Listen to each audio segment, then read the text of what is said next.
Assalamualaikum warahmatullahi wabarakatuh. Perkenalkan, nama saya Novianti dari Prodi PGMI kelas 2E NIM 1211015. Di sini saya akan membuat video dari dosen pengampu Ibu Kartini SAG MAG mata kuliah Sejarah dan Ilmu Pendidikan Islam yang berjudul tentang peserta dalam pendidikan Islam. Pengertian peserta didik dalam konsep fitrah. Pengertian peserta didik dalam konsep fitrah secara etimologi peserta didik dalam bahasa Arab disebut dengan tilmid, jamaknya adalah talamid yang artinya adalah murid. Maksudnya adalah orang-orang yang mengingini pendidikan. Dalam bahasa Arab dikenal juga dengan istilah tolib, jamaknya adalah tulab yang artinya adalah mencari. Maksudnya adalah orang-orang yang mencari ilmu. Namun secara definitif yang lebih detail pada ahli telah menuliskan beberapa pengertian tentang peserta didik. Peserta didik merupakan orang yang belum dewasa dan memiliki sejumlah potensi atau kemampuan dasar yang masih perlu dikembangkan. Abu Ahmani juga menuliskan tentang pengertian peserta didik. Peserta didik adalah orang yang belum dewasa yang memerlukan usaha, bantuan, bimbingan orang lain untuk menjadi dewasa, guna dapat melaksanakan tugasnya sebagai makhluk Tuhan, sebagai umat manusia, sebagai warga negara, sebagai anggota masyarakat, dan sebagai suatu pribadi atau individu, sebagaimana yang dikutip oleh Ramayulis mengklasifikasikan peserta didik sebagai berikut. Yang pertama, peserta didik bukanlah miniatur orang dewasa tetapi memiliki dunianya sendiri. Yang kedua, peserta didik memiliki periodisasi perkembangan dan pertumbuhan.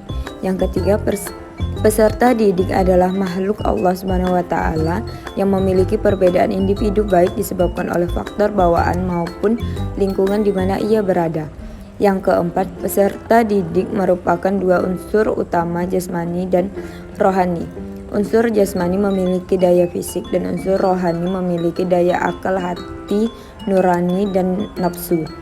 Yang kelima, peserta didik adalah manusia yang memiliki potensi atau fitrah yang dapat dikembangkan dan berkembang secara dinamis.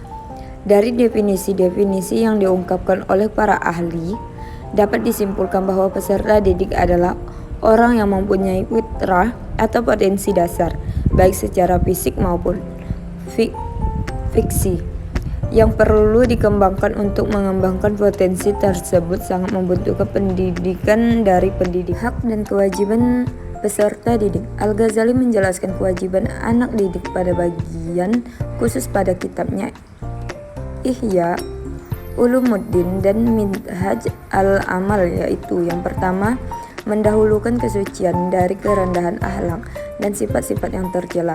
Yang kedua, bersedia merantau untuk mencari ilmu pengetahuan. Yang ketiga, jangan menyombongkan ilmunya dan menentang gurunya. Yang keempat, mengetahui kedudukan ilmu pengetahuan. Seseorang pelajar harus mendahulukan ilmu pengetahuan dan pokok dan mulia, kemudian ilmu pengetahuan yang mulia, kemudian ilmu pengetahuan yang penting, lalu ilmu pengetahuan sebagai pelengkapnya.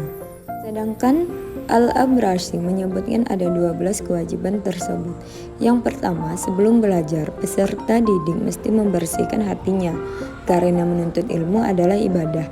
Yang kedua, belajar diniatkan untuk mengisi jiwanya dengan fadilah dan mendekatkan diri kepada Allah, bukan untuk sombong. Yang ketiga, bersedia meninggalkan keluarga dan tanah air serta pergi ke tempat jauh sekalipun demi untuk mendatangi guru. Yang keempat, jangan sering menukar guru kecuali atas pertimbangan yang panjang atau matang. Yang kelima, menghormati guru karena Allah dan senantiasa menyenangkan hatinya. Yang keenam, jangan melakukan aktivitas yang dapat menyusahkan guru kecuali ada izinnya. Yang ketujuh, jangan membuka aib guru dan senantiasa memaafkannya jika ia salah. Yang kedelapan, bersungguh-sungguh menuntut ilmu dan mendahulukan ilmu yang lebih penting. Yang kesembilan, sesama peserta didik mesti menjalin ukhuwat yang penuh kasih sayang. Yang ke-10, bergaul dengan baik terhadap guru-gurunya seperti terdahulu memberi salam. Yang ke-11, Peserta didik hendaknya senantiasa mengulangi pelajarannya pada waktu-waktu yang penuh berkat. Yang ke-12, bertekad untuk belajar sepanjang hayat dan menghargai setiap ilmu. Sementara Al-Ghazali yang dikutip oleh Fathiyah Hasan Sulaiman merumuskan 11 kode etik atau kewajiban peserta didik. Yang pertama, belajar dengan niat ibadah mencari ridho Allah Subhanahu wa taala. Yang kedua, mengurangi kecenderungan pada duniawi dibandingkan masalah ukhrawi. Yang ketiga, bersikap tawadhu. Yang keempat, menjaga pikiran dan pertentangan yang timbul dari berbagai aliran. Yang kelima, mempelajari ilmu-ilmu yang terpuji serta meninggalkan ilmu-ilmu yang tercela. Yang keenam, belajar dengan bertahap atau berjenjang. Yang ketujuh, belajar ilmu sampai tuntas untuk kemudian beralih pada ilmu yang lainnya. Yang kedelapan, mengenal nilai-nilai ilmiah atas ilmu yang dipelajari. Yang kesembilan, memprioritaskan ilmu diniyah sebelum memasuki ilmu duniawi. 10. Mengenal nilai-nilai pragmatis. Yang ke-11, peserta didik harus tunduk pada nasihat pendidik.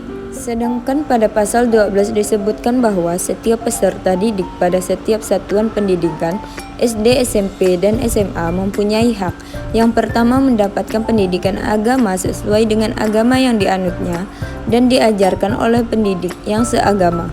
Yang kedua, mendapatkan pelayanan pendidikan sesuai dengan bakat, minat, dan kemampuannya.